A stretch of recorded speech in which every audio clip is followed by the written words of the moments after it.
Bonsoir et bienvenue dans l'Almanach des Fées Célestes. Je suis ravi de vous retrouver, de te retrouver, Christophe. Ça va bien? Bonjour, ça va?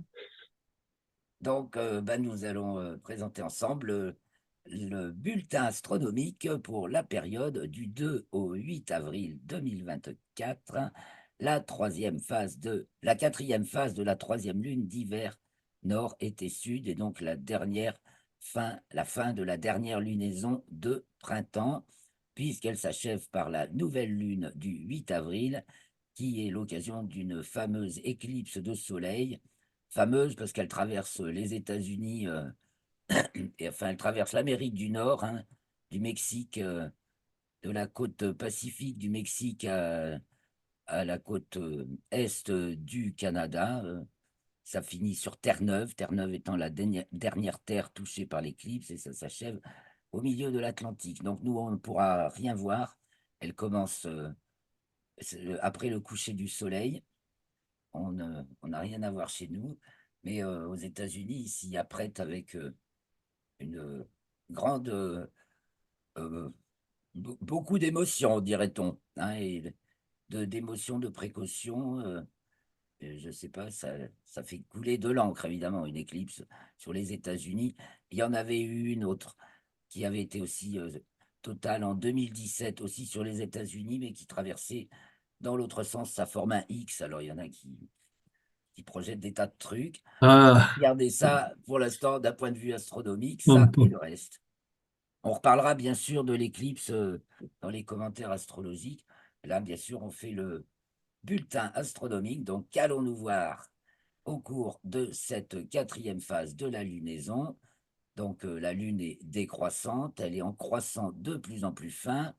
Le jour du dernier quartier, donc le 2 avril, elle se lève au milieu de la nuit et culmine au petit matin. Donc, on voit le vieux croissant de fin de nuit en fin de nuit, de plus en plus fin, et il va accompagner des planètes, et on ne va pas voir grand-chose en fait en termes de planètes.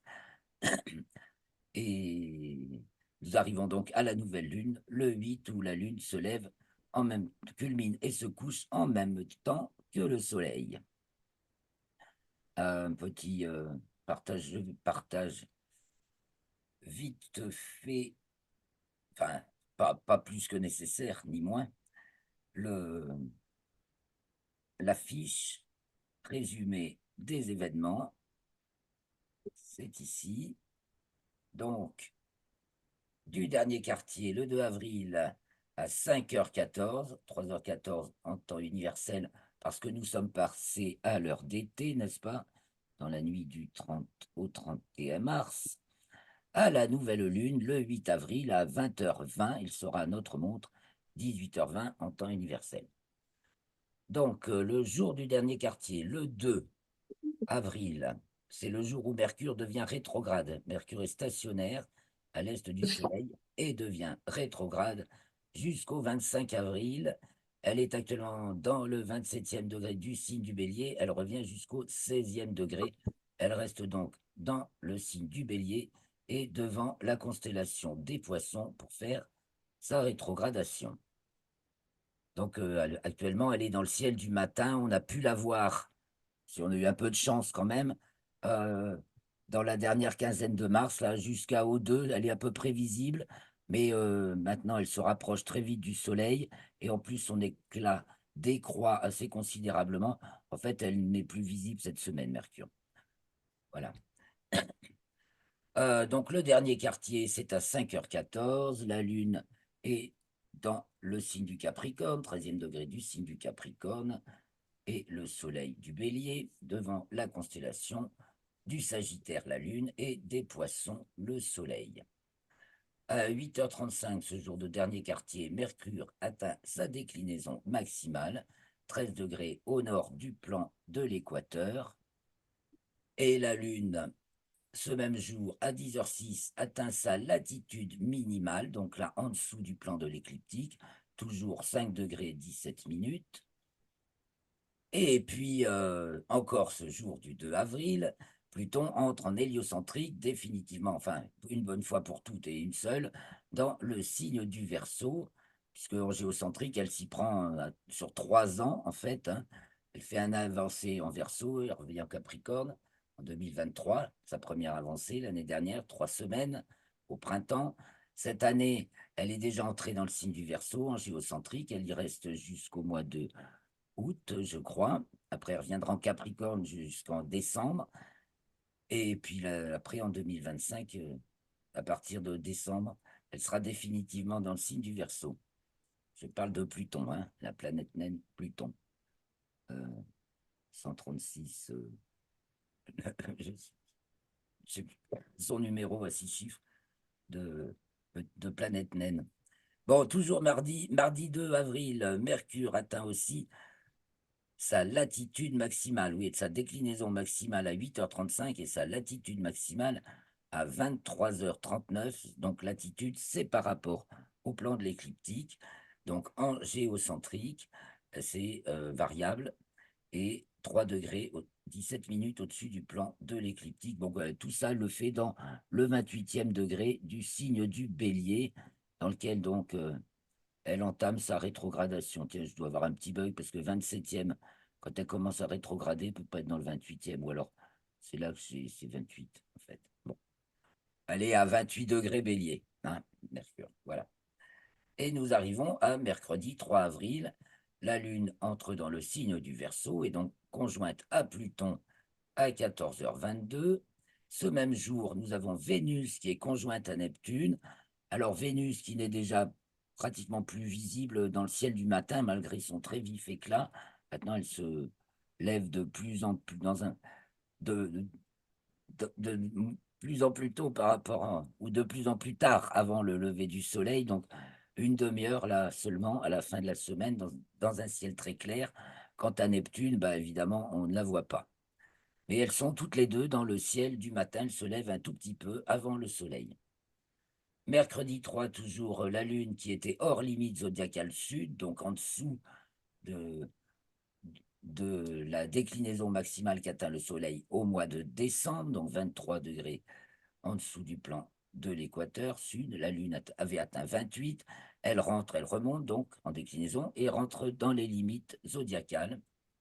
Ça, c'est mercredi 3 et jeudi 4, il ne se passe rien apparemment, du moins en événement céleste. Nous arrivons donc à vendredi 5. Vénus entre dans le signe du Bélier. Elle va être dans le signe du Bélier en géocentrique jusqu'au 29 avril. La Lune, elle, à 13h12, entre dans le signe des Poissons. En héliocentrique, Mercure entre dans le signe de la Balance jusqu'au 14 avril. Je rappelle que Mercure est dans le signe du Bélier, donc elle y fait sa rétrogradation en géocentrique. Samedi 6 mars, la Lune est conjointe à Mars à 7h07, puis à Saturne à 12h12. Mars et Saturne qui sont toutes les deux dans le ciel du matin, et Mars qui commence à être visible à peu près aussi facilement que les Vénus. Vénus, c'est de moins en moins. Mars, c'est de plus en plus. Avec un ciel dégagé, on peut remarquer Mars et après, du coup, Saturne avec des jumelles à côté. Donc, parce que Mars et Saturne sont conjointes également. Je pense que ça arrive le 10 avril, la conjonction Mars-Saturne en géocentrique. Car dimanche 7 avril en héliocentrique, c'est Vénus qui est conjointe à Saturne dans le 11e degré du signe des Poissons. Dimanche 7 avril, dernier croissant de lune, assez délicat déjà à saisir, peut-être avec un instrument. Il se lève juste une demi-heure avant le lever du soleil. Et il faut le choper à son lever, pratiquement à l'est, à 1 degré de hauteur, et s'imaginer et savoir qu'il y a Neptune à côté, puisque à 10h27, la Lune est conjointe à Neptune. Toujours le dimanche 7 avril, ensuite, la Lune entre dans le signe du Bélier, puisque Neptune est à la toute fin du signe des Poissons. Dimanche 7 toujours, la Lune qui monte en déclinaison traverse le plan équatorial et passe en déclinaison nord. À 19h58, elle est conjointe à Vénus. Bon, rien à voir. On ne peut plus voir. C'est dans le ciel du matin, quoi. Vous arrivez à voir Vénus. Au matin du dernier croissant, il y a peut-être moyen de les voir, pas loin l'une de l'autre. En plus, la Lune est au périgée, donc au plus près de la Terre, à 19h50, le dimanche 7 avril. Et nous arrivons au lundi 8 avril, donc jour de la nouvelle Lune et de l'éclipse de Soleil. À 1h06, Vénus passe en déclinaison nord. Elle atteint sa latitude minimale, Vénus toujours, hein, à 9h18, donc en latitude sud, en dessous du plan de l'écliptique, 1 degré 29 minutes. Et elle l'atteindra en héliocentrique le 10 avril. Donc ensuite, elle monte en latitude et passera son nœud ascendant le 6 juin. Et puis, la Lune passe à son nœud ascendant à 14h18. Événement nécessaire qui est événement nécessaire avec la nouvelle Lune pour que ça puisse faire une éclipse. Donc, nouvelle Lune, éclipse de Soleil. Et donc, c'est une éclipse totale de Soleil qui a son maximum à 20h17 et qui, l'endroit du maximum, c'est un peu au nord du Mexique. Et voilà notre nouvelle lune, donc dans le 20e degré du signe du Bélier, devant la constellation des Poissons, à 20h20. Donc, qu'y a-t-il à voir? Les planètes dans le ciel du soir, il n'y a plus que Jupiter, avec Uranus à ses côtés, qu'on peut voir aux jumelles. Et puis les autres, enfin qu'on peut chercher aux jumelles. Et puis les autres, c'est le matin, avec seulement visible, donc assez difficilement, Mars, Saturne et Vénus, puisqu'on ne peut plus voir Mercure. Ben, Jupiter qu'on voit de moins en moins de phénomènes observables à nous montrer. Des étoiles filantes, à part Lama, très vieux et qui dure 3 mois, hein, du 15 janvier au 15 avril, des Virginides, qui a passé son maximum le 24 mars, je crois. Il n'y a pas d'essaim répertorié pour l'instant pour l'hémisphère nord. Et les comètes observables, eh bien, nous avions la fameuse comète 12P Ponsbrook qui gagne en luminosité, mais se rapproche du Soleil. Et elle est devant Pégase et Andromède, et qui se couche pratiquement après le Soleil. Donc pour l'hémisphère nord, c'est fini aussi. L'observation de cette comète, je vous en ai quand même remis une belle image. Quoi d'autre? Eh bien, notre Mercure qui entre dans le champ du coronographe Lascaux C3 le 7 avril. Donc ça veut dire qu'elle est dans le voisinage immédiat du Soleil et qu'elle y reste jusqu'au 16 avril. Elle est en conjonction inférieure le 11, si je ne m'abuse. Donc la semaine prochaine. Et puis nous sommes à la distance moyenne Terre-Soleil le 3 avril, puisque la distance Terre-Soleil varie. Nous étions au périhélie, au plus près du Soleil, le 3 janvier. Et nous serons à la Félie le 4 juillet à peu près, enfin ça tourne autour de ces dates, c'est un peu variable. Et donc le 3 avril à 15h38, nous sommes à la distance moyenne Terre-Soleil qui définit quand même l'unité astronomique, hein. La valeur moyenne de la distance Terre-Soleil, c'est l'unité astronomique. On a arrondi, mais voilà, à cette échelle-là, c'est bon. Une distance Terre-Soleil, c'est une unité astronomique. Eh bien, passons sur Stellarium. Et dis-moi, Christophe, si tu vois bien le changement Oui, d'écran, nickel. Donc, nous voici sur Terre, à peu près à ma localisation, donc sud-ouest un peu de la France. Le 2 avril au soir, le soleil va se coucher, donc ici à 20h20, elle est 19h30, donc on va aller accompagner le coucher du soleil. 1 heure plus tard, il est couché. Bon, encore, on voit rien, donc on va. Mais il y a Jupiter, c'est qui commence à se pointer déjà. Et donc, un petit peu plus tard, dès qu'il fait nuit, parce que le crépuscule dure jusqu'à 10 heures du soir, déjà, du coup, hein. Donc, le premier truc qu'on voit dans le ciel du soir, du côté de l'ouest, c'est Jupiter qui brille fort devant la constellation du Bélier, toujours, hein, ici. Donc, vous voyez qu'il se couche très vite. Je vous montre nous sommes ici à l'ouest, hein. surmonté de Aldébaran du Taureau, et puis on verra, on pourra distinguer l'amas des Pléiades, et avec des jumelles, si on cherche bien, un petit peu plus tard, mais elles sont un peu plus bas. Nous avons Uranus au-dessus, donc on peut encore localiser avec des jumelles, mais enfin, pour la période d'observation de Jupiter et d'Uranus, c'est la fin. Et puis alors après, on va plus avoir de planètes dans le ciel du soir avant un bon moment, hein. Printemps, été, on reverra Vénus Ah, que le courant août dans le ciel du soir, et les autres aussi, elles vont se lever, les autres planètes. On aura peut-être une petite fenêtre de Mercure, mais enfin, c'était en juin, juillet, je sais par là, dans le ciel du soir. Bah, les autres, du coup, pour l'instant, elles sont du matin. On va aller voir le ciel du matin après, mais donc début de nuit, pas de lune. Donc on va reparler des planètes quand on sera sur le ciel du matin. Début de nuit, pas de lune. Qu'est-ce qui culmine au début de la nuit? Eh bien, je réduis un petit peu la constellation du Cancer. Ici, nous avons à sa droite les Gémeaux qui sont bien brillants. On a donc tout notre grand jet de l'hiver qui est du côté sud-ouest, hein.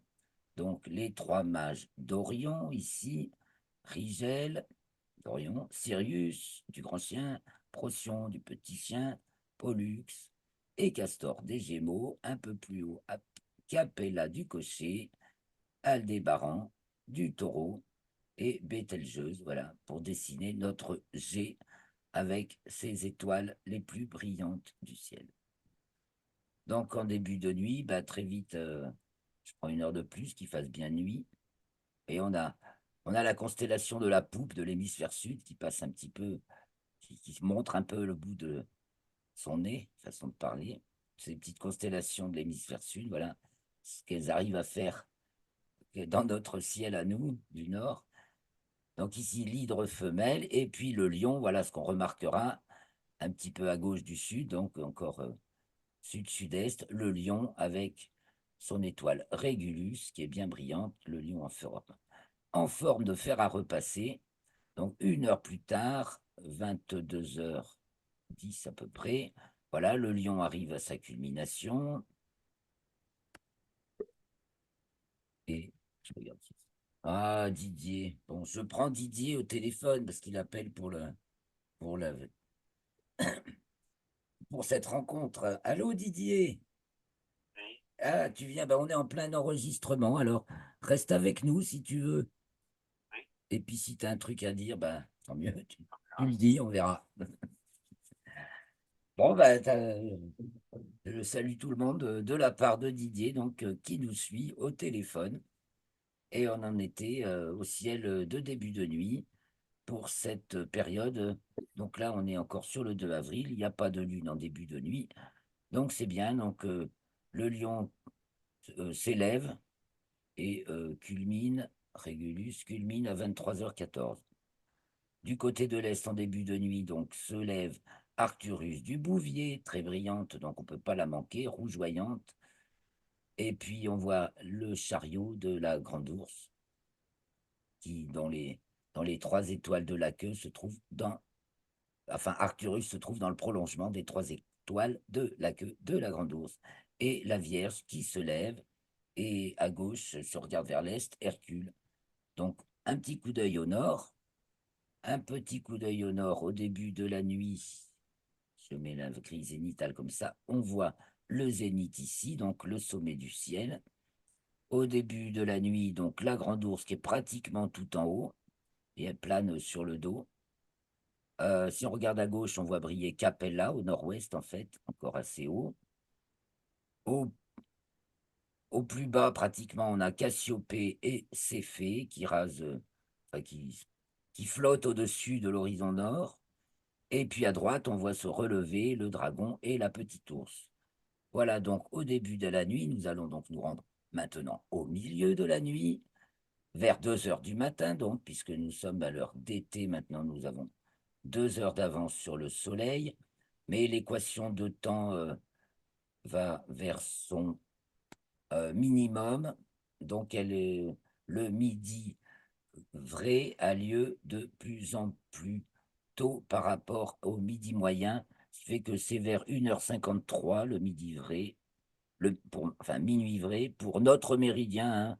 Paris, comme chez moi, le même méridien, ça nous met le 8 avril, en tout cas, le minuit vrai, et donc le midi vrai à 1h53 et le minuit vrai à 1h53. Donc au minuit vrai, nous avons Cassiopée qui a sa culmination inférieure au plus bas, la Grande Ourse au plus haut qui bascule et son étoile la plus brillante qui est Aliotte, n'est-ce pas? C'est la première de la queue, c'est la plus brillante. Et B qui est à sa culmination pratiquement, donc à pratiquement 80 degrés de hauteur, ça c'est 80. La petite ours et le dragon se sont élevés et donc la grande ours commence à descendre, elle a basculé, elle a fait son petit plané sur le dos, puis elle bascule du côté de l'ouest. Donc à l'ouest disparaissent au milieu de la nuit les Gémeaux, sont en train de se coucher. Procyon du petit chien, voilà, qui se couche pratiquement pile à l'ouest, et le lion qui plonge aussi vers son couchant. Du côté du sud, au milieu de la nuit, culmine la Vierge. Voilà ce qu'on verra en premier. Un peu en dessous, on verra le trapèze du Corbeau. Au-dessus de la Vierge, la chevelure de Bérénice. Tout à l'heure, je vous montrerai une magnifique photo de l'amas de galaxies qui se trouve dans la constellation de la chevelure de Bérénice. Bien entendu, bien au-delà des étoiles de notre galaxie. Mais justement, on n'est pas dans le, là, on n'est pas dans le plan de la galaxie, donc on peut voir les galaxies qu'il y a au-delà. Et tout en haut, presque au zénith, les chiens de chasse qui se trouvent en fait, quand on regarde la grande ours, sous la queue de l'ours. Donc M51 hein, pour la galaxie du tourbillon est pratiquement au zénith au milieu de la nuit en ce moment. On tourne, on regarde ce qui se passe du côté de l'Est, en milieu de nuit. On voit déjà que se lève Antares au sud-est. Voilà, là, pile au milieu de la nuit. Antares se lève au sud-est. Et à l'Est, donc, on a Hercule qui monte. Voilà. Et surtout, on remarque d'abord Vega, un peu nord-est. Oh là, on a déjà plus que 10 minutes. Et donc voilà, on va aller sur le ciel du matin et partager, j'espère, quelques images et que j'aurai quand même le temps de vous dire au revoir.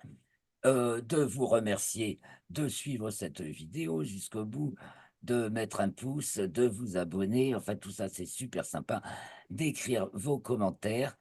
Ça encourage la chaîne et on est de mieux en mieux vu. Et ça nous pousse à faire des progrès. Et puis, si vous pouvez nous soutenir, et bien voilà, vous avez aussi la possibilité. Donc, grand merci d'avance. Donc, milieu de nuit, Vega se lève. Et bien, on va regarder ce qui se lève dans la deuxième partie de la nuit. Évidemment, on va voir apparaître la Lune, surtout en ce jour, mais elle met du temps quand même, hein, parce elle était en latitude sud et en déclinaison sud, donc elle est basse, elle se lève tard. Nous sommes le 3 avril, là, 4h53, on la voit toujours pas apparaître. Ah, la voilà. Elle se lève à 4h57 le 3 avril. Bon, on est en heure d'été, hein. Donc, eh ben, 3 heures après le minuit vrai, déjà, le 3 avril. Et donc, du coup, se lève, vous voyez, le grand triangle de l'été, donc s'élève à l'est, Vega, Deneb et Altaïr. Donc, autant dire que là, on est pratiquement à 6 heures du matin. Mettons-nous à 6 heures du matin. Et puis, on va guetter les planètes. Donc, il y a Pégase qui se lève. Alors, pour voir la comète, elle est plus facilement visible maintenant dans le ciel du matin, en fait. Voilà, en fin de nuit, parce qu'elle se trouve par là, là, au-dessus de Andromède, la jeune fille couchée, là, qui attend d'être sacrifiée, un terrible monstre marin, n'est-ce pas? Mais heureusement, Persée va venir la sauver. Et donc, nous avons la comète qui prend de l'éclat et qui se trouve par là. Donc, en toute fin de nuit, peut-être il y a moyen de la voir encore. J'enlève la grille zénitale. Alors, guettons le lever des planètes. Mars et Saturne sont devant la constellation du Verseau. Vous voyez que le Verseau est en train de se lever, mais le jour aussi. Nous avons Mars ici, qui se lève à 6h21, pour chez moi, hein, évidemment. Le Verseau. Elles sont dans le signe des poissons, devant la constellation du Verseau. Et Saturne, qui est pas loin, mais quand même, vous voyez, j'ai grossi, hein, encore bien difficile à voir. Alors le 10, elles vont être conjointes, donc ce sera un petit peu plus facile, c'est la semaine prochaine. Et puis après, il y a encore Vénus qui va se lever, mais il fait presque jour, hein. Ah, il y a Didier qui rappelle. Je te reprends, Didier, alors. Ah oui. On n'en a plus pour longtemps. Et voilà Vénus qui se lève pratiquement à l'est, beaucoup plus à gauche que Mars et Saturne. Et pratiquement dans le jour, hein, elle se lève à 7h03 et le Soleil à 7h20 le 8. Alors allons vite finir la semaine jusqu'à la nouvelle lune. Donc je reprends 1 heure de retard quand même. Et des jours d'avance. Alors 4 avril, je grossis la lune pour voir ce croissant de plus en plus fin. Oh, elle va pas nous gêner la lune, hein, cette semaine. Donc le 4 avril, elle se lève à 5h34, le 5 avril à 6h03, le 6 à 6h27, elle n'est pas levée. Voilà, et le 6, elle est conjointe à Mars et Saturne. Alors il y a quand même, là, si le ciel est dégagé, il y a un joli tableau, quoi, mais très délicat et très, très fugitif, avec Mars, Saturne et le fin croissant de Lune vers 7h moins, entre 6h30 et 7h moins le quart du matin, du moins pour ma localisation, il faut bien se caler en fonction de sa localisation. Et guetter le lever de la Lune, le 6, et donc au-dessus, il y aura Mars, et Mars sera visible si la Lune est visible. Le 7, c'est le jour du dernier croissant, alors je vous dis, il est vraiment pas facile à voir.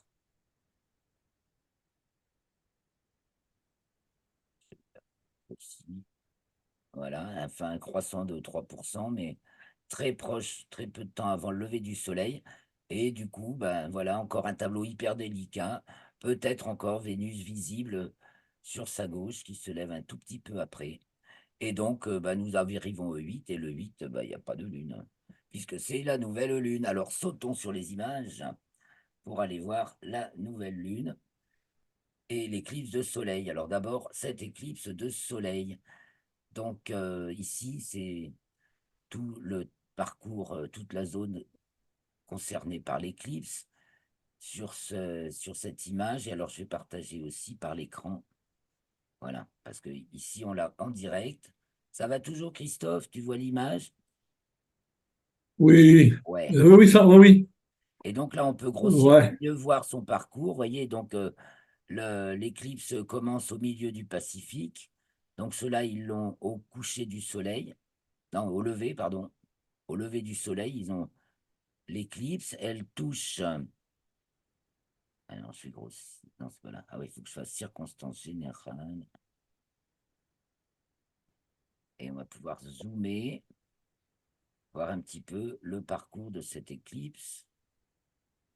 Voilà. Donc le point ici, c'est le lieu c'est le maximum de l'éclipse. Donc c'est dans le nord du Mexique. Voilà, l'éclipse touche la Terre ici sur la côte pacifique du Mexique. Il y a une ville qui s'appelle Mazatlan. Et puis voilà ici l'endroit où elle est le plus central, donc où elle dure le plus longtemps. Et maintenant, je dézoome et après, on la voit traverser les États-Unis, donc depuis,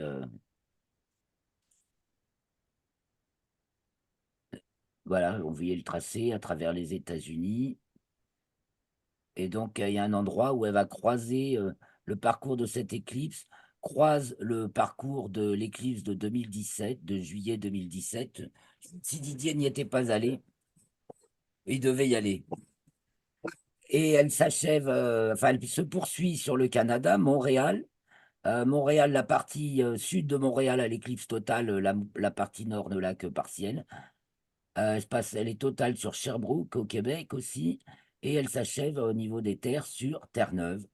Et puis, elle s'achève complètement au milieu de l'Atlantique. Et nous, le soleil se couche, puis l'éclipse commence, donc on ne voit pas du tout l'éclipse.